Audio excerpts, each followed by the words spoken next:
आज ही Doubtnut app download करें। Doubtnut पर होगा अब आपके सभी मैथ्स, केमिस्ट्री, फिजिक्स और बायोलॉजी डाउट्स का सफाया। बस अपने क्वेश्चन की फोटो खींचो, उसे क्रॉप करो और तुरंत वीडियो सोल्यूशन पाओ। Download now.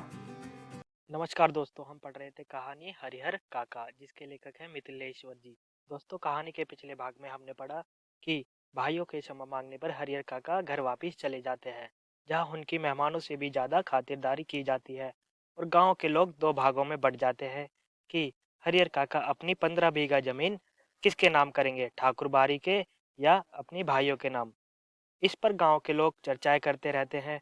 भाइयों की जमीन मांगने पर हरिहर काका कहते हैं कि जब तक मैं जिंदा हूँ जब तक मैं जिंदा हूँ यह जमीन किसी के नाम नहीं करूंगा, मर जाऊंगा तो अपने आप तुम्हारे नाम हो जाएगी। इस पर लेखक और हरिहर काका इस विषय पर बातचीत करते हैं और अंत में इस निर्णय पर पहुंचते हैं कि जब तक हरिहर काका जिंदा है वह अपनी जमीन ना तो ठाकुर बारी के नाम करेंगे, ना ही भाइयों के नाम। पढ़ते हैं भाग 6, देखेंगे आगे क्या हुआ। लेकिन हरिहर काका ना हाँ कहते और ना ना ना कहकर वह महंत जी को दुखी करना नहीं चाहते थे, क्योंकि भाई के परिवार से जो सुख सुविधा उन्हें मिल रही थी वह महंत जी की कृपा से ही। और हाँ तो उन्हें कहना ही नहीं, क्योंकि अपनी जिंदगी में अपनी जमीन उन्हें किसी को नहीं लिखनी। इस मुद्दे पर वह जागरूक हो गए थे। जब महंत जी हरिहर काका से कहते हैं कि तुम अपनी जमीन ठाकुर बारी के नाम कर दो तो तुम्हें देवलोक में स्थान मिलेगा, स्पेशल पुष्पक विमान तुम्हें लेने के लिए आएगा और तुम स्वर्ग में राज करोगे। इन बातों को सुनकर हरिहर काका ना हाँ में जवाब देते हैं और ना ही ना में। एक तरफ वह सोचते हैं कि यदि मैंने ना कहा तो महंत जी का मन दुखी हो जाएगा, और अगर हाँ कह दिया तो अपनी जमीन किसी और के नाम हो जाएगी। इस मुद्दे पर वह बहुत ज्यादा सजग थे, यानी जागरूक थे। वह जानते थे कि यदि मैंने अपनी जमीन किसी के नाम कर दी तो मेरी जिंदगी एक आवारा कुत्ते की तरह हो जाएगी। पर बीतते समय के अनुसार महंत जी की चिंताएं बढ़ती जा रही थी। जाल में फंसी चिड़िया पकड़ से बाहर हो गई थी। महंत जी इस बात को सह नहीं पा रहे थे। महंत जी को लग रहा था कि हरिहर धर्म संकट में पड़ गया है। एक और वह चाहता है कि ठाकुर जी को लिख दूं, किंतु दूसरी ओर भाई के परिवार के मोह माया में बंध जाता है। इस इस इस स्थिति में हरिहर का अपहरण कर जबरदस्ती उससे लिखवाने के अतिरिक्त दूसरा विकल्प नहीं। बाद में हरिहर स्वयं ही राजी हो जाएगा। समय बीतता है और महंत जी के मन में बहुत सारी चिंताएं बढ़ जाती हैं जमीन को लेकर। वह सोचते हैं कि हरिहर हरिहर धर्म संकट में फंस गया है। वह चाहता तो है कि अपनी जमीन ठाकुर बारी के नाम कर दूं, पर भाइयों का मोह माया में वह फंसा हुआ है। वह एक योजना बनाते हैं कि हरिहर काका का अपहरण कर लूं, यानी उन्हें अगवा कर लूं और जबरदस्ती उनसे वसीयत ठाकुर बारी के नाम करवा लूं। महंत जी लड़ाकू और दबंग प्रकृति के आदमी हैं। अपनी योजना को कार्य रूप में परिणत करने के लिए वह जी जान से जुट गए। यानी महंत जी बहुत ज्यादा दबंग प्रकार के आदमी हैं, और वह अपहरण करने के लिए हरिहर काका के अपहरण करने के लिए जी जान से जुट गए। हालांकि यह सब गोपनीयता का निर्वाह करते हुए ही वह कर रहे थे। हरिहर काका के भाइयों को भी इसकी भनक तक नहीं थी। यह सब काम वह चुपचाप कर रहे थे कि हरिहर काका को अगवा कर लिया जाए। यह सब चुपचाप कर रहे थे और इस बात का हरिहर काका के भाइयों को भी नहीं पता था। बात अभी हाल की ही है। आधी रात के आसपास ठाकुर बारी के साधु संत और उनके पक्षधर भाला, गंडासा और बंदूक से लैस एकाएक हरिहर काका के दलान पर आ धमके। हरिहर काका के भाई उस अप्रत्याशित हमले के लिए तैयार नहीं थे। इससे पहले कि वह जबरी कार्रवाई करे और गुहार लगाकर अपने लोगों को जुटाए, तब तक आक्रमणकारी उनको पीठ पर लादकर चंपत हो गए। यहाँ बताया हुआ है कि ठाकुर बारी के कुछ लोग आ जाते हैं, साधु संत और जो वहाँ के कुछ लोग हैं जो मंदिर में आते जाते हैं, वह हथियार लेकर हरिहर काका के घर में घुस जाते हैं और जबरदस्ती हरिहर काका को वहां से उठाकर ले जाते हैं। तब तक हरिहर काका के भाई उनकी मदद कर पाते, तब तक देर हो चुकी होती है और हरिहर काका अपने घर से गायब हो जाते हैं, यानी उन्हें अगवा कर लिया जाता है। गांव में किसी ने ऐसी घटना नहीं देखी थी, ना सुनी ही थी। सारा गांव जग गया। शुभचिंतक तो उनके यहाँ जुटने लगे, लेकिन अन्य लोग अपने दलान और मकान की छतों पर जमा होकर आहट लेने और बातचीत करने लगे। हरियर काका के भाई लोगों के साथ उन्हें ढूंढने निकले। हरियर काका के जो भाई थे वह लोगों के साथ हरियर काका को ढूंढने लगे कि कौन लोग थे और क्यों उन्होंने हरियर काका का अपहरण किया था। उन्हें लगा कि यह महंत का काम है। वह समझ चुके थे कि यह महंत जी ने किया है। वह मैं दल बल ठाकुर बारी जा पहुंचे। वह दल बल के साथ यानी कई लोगों के साथ ठाकुर बारी में पहुंच जाते हैं। वहाँ खामोशी और शांति नजर आई। वहाँ ऐसा माहौल बना दिया गया था कि जैसे कुछ हुआ ही नहीं। रोज की भांति ठाकुर बारी का मुख्य फाटक बंद था। वातावरण में रात का सन्नाटा और सूनापन व्याप्त था। उन्हें लगा यह काम महंत का नहीं बाहर के डाकुओं का है। वह तो हर जाने की मोटी रकम लेकर ही हरियर काका को मुक्त करेंगे। हरियर काका को ढूंढने के लिए जब हरियर काका के भाई लोगों के साथ जुटते हैं और ठाकुर बारी में पहुंचते हैं तो वहाँ एकदम सन्नाटा और रोज की भांति जैसा होता है वैसा ही ठाकुर बारी थी। वह ऐसा समझते हैं कि ठाकुर बारी यानी महंत जी ने ऐसा नहीं किया है। महंत जी ने हरियर काका का अपहरण नहीं किया है। यह अपहरण किसने किया है? यह अपहरण डाकुओं ने किया है। और अब वह हरियर काका को छोड़ने के लिए मोटी रकम मांगेंगे। मोटी रकम यानी मोटा पैसा मांगेंगे। खोज में निकले लोग किसी दूसरी दिशा की ओर प्रस्थान करते कि इसी समय ठाकुर बारी के अंदर से बातचीत करने की सम्मिलित किंतु धीमी आवाज सुनाई पड़ी। सबके कान खड़े हो गए। उन्हें यकीन हो गया कि हरियर काका इसी में है। अब क्या सोचना। वह ठाकुर बारी के फाटक पीटने लगे। इसी ठाकुर बारी की छत से रोड़े और पत्थर उनके ऊपर गिरने लगे। वह तितर बितर होने लगे।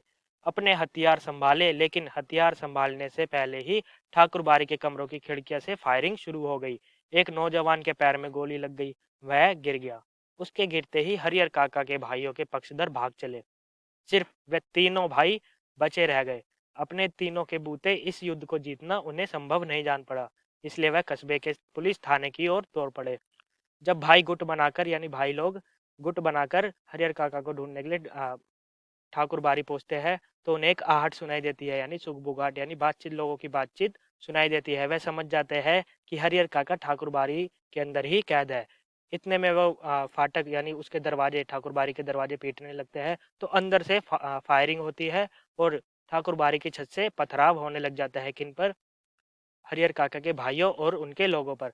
फायरिंग उनमें से एक लड़के के पैरों में लग जाती है, जिसके चलते वहां जो लोग जुटे थे वह इधर उधर भाग जाते हैं। अब फायरिंग का जवाब भाइयों के पास तो था नहीं। वे वहां से चले जाते हैं। वह जाते हैं सीधा पुलिस थाने की ओर। इधर ठाकुर बारी के भीतर महंत और उनके कुछ चंद विश्वासी साधु साधे और लिखे कागजों पर अनपढ़ हरियर काका के अंगूठे के निशान जबरन ले रहे थे। इधर ठाकुर बारी के अंदर क्या चल रहा था? जो महंत और उसके कुछ विश्वासी साधु संत थे वह क्या कर रहे थे? हरियर काका के लिखे कागजों पर उनका अंगूठे का निशान ले रहे थे। उनकी संपत्ति पर अंगूठे का निशान ले रहे थे कि हरियर काका अपनी जमीन ठाकुर बारी के नाम कर रहे हैं। ये सब जबरदस्ती हो रहा था। हरियर काका तो महंत के इस व्यवहार से जैसे आसमान से जमीन में आ गए थे। हरियर काका ने यह समझा हुआ था कि महंत श्री तो बहुत महंत जाने माने आदमी है, बहुत साधु संत आदमी है। ऐसा वह कैसा कर सकते हैं? उनके जो आसमान से जमीन में आ गए थे। जो भावना महंत जी के ऊपर के लिए उन्होंने ऊपर तक सोच रखी थी, बहुत ऊंची सोच रख रखी थी, ऊंची श्रद्धा रख रखी थी, वह श्रद्धा अब मिट्टी में मिल गई थी। हरियर काका अब जो अच्छा सोच रखा था महंत जी के बारे में वह सब धूमिल हो गया यानी धूल में मिल गया। उन्होंने सपने में भी नहीं सोचा था कि महंत जी इस रूप में भी आएंगे। जिस महंत को वह आदरणीय एवं श्रद्धेय समझते थे वह महंत अब उन्हें घृणित और दुराचारी पापी नजर आने लगता था। अब वह उस महंत की सूरत भी देखना नहीं चाहते थे। अब अपने भाइयों का परिवार महंत की तुलना में उन्हें ज्यादा पवित्र, नेक और अच्छा लगने लगा था। अब हरियर काका समझ चुके थे कि महंत एक लालची किस्म का आदमी है जो सिर्फ हरियर काका की जमीन ही हड़पना चाहता है। हरियर काका उन्हें आदरणीय और श्रद्धा समझते थे। अब क्या हुआ? अब वह उनसे घृणा करने लग गए, दुराचारी समझने लग गए और एक पापी समझने लग गए। महंत की तुलना में हरियर काका को अपना परिवार, अपने भाई और उनकी पत्नियां ज्यादा पवित्र, नेक और अच्छी लगने लग गई थी। हरियर काका ठाकुर बारी से अपने घर पहुंचने के लिए बेचैन थे, लेकिन लोग उन्हें पकड़े हुए थे और महंत जी उन्हें समझा रहे थे, तुम्हारे भले के लिए ही यह सब किया गया हरियर। अभी तुम्हें लगेगा कि हम लोगों ने तुम्हारे साथ जोर जबरदस्ती की, लेकिन बाद में तुम समझ जाओगे कि जिस धर्म संकट में तुम पड़े थे उससे उबारने के लिए यही एकमात्र रास्ता था। एक और ठाकुर बाड़ी के भीतर जबरन अंगूठे का निशान लेने और पकड़कर समझाने का कार्य चल रहा था, तो दूसरी ओर हरिहर काका के तीनों भाई सुबह होने से पहले ही पुलिस की जीप के साथ ठाकुर बाड़ी आ पहुंचे। ठाकुर बाड़ी के अंदर जबरदस्ती अंगूठे का निशान 15 बीघा जमीन के कागजों पर लगाने का कार्यक्रम चल रहा था, और रातों रात वह जो हरिहर काका के भाई है वह पुलिस थाने पहुंचते हैं और सुबह होने से पहले ही पुलिस की जीप के साथ ठाकुर बाड़ी आ जाते हैं। जीप से 3 भाई, एक दरोगा, पुलिस के 8 जवान उतरे। पुलिस इंचार्ज ने ठाकुर बाड़ी के फाटक पर आवाज लगाई, दस्तक दी, लेकिन अंदर से कोई जवाब नहीं।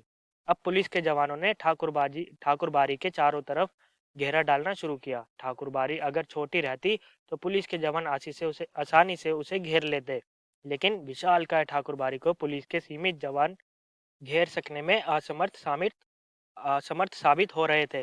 फिर भी जितना संभव हो सका उस रूप में उन्होंने घेरा डाल दिया और अपना अपना मोर्चा संभाल सुबह की प्रतीक्षा करने लगे।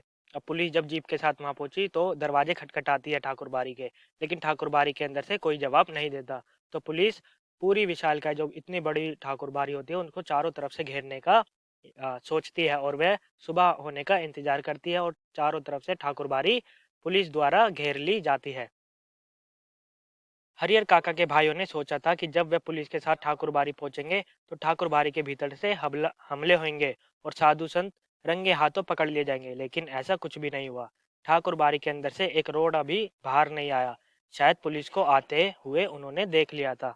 अब हरिहर काका के भाई यह सोच रहे थे कि जिस तरह हमारे ऊपर फायरिंग हुई और पत्थरबाजी हुई थी, उसी तरह ठाकुर बाड़ी के अंदर से पुलिस के ऊपर भी पत्थरबाजी और फायरिंग की जाएगी, लेकिन ऐसा कुछ नहीं हुआ था। पुलिस को आते हुए ठाकुर बाड़ी के पुजारियों ने और महंत जी ने देख लिया था। ऐसा हरिहर काका के भाई लोग यानी हरिहर काका के भाई सोचते हैं। तो यह था इस कहानी का भाग 6। इस कहानी के अगले भाग को देखेंगे हम अपनी अगली वीडियो में। धन्यवाद। क्लास 6 से 12 से लेके नीट, IIT, जेईई मेंस और एडवांस के लेवल तक 10 मिलियन से ज़्यादा स्टूडेंट्स का भरोसा। आज ही डाउनलोड करें डाउटनेट ऐप या व्हाट्सएप कीजिए अपने डाउट्स 8400 400 400 पर।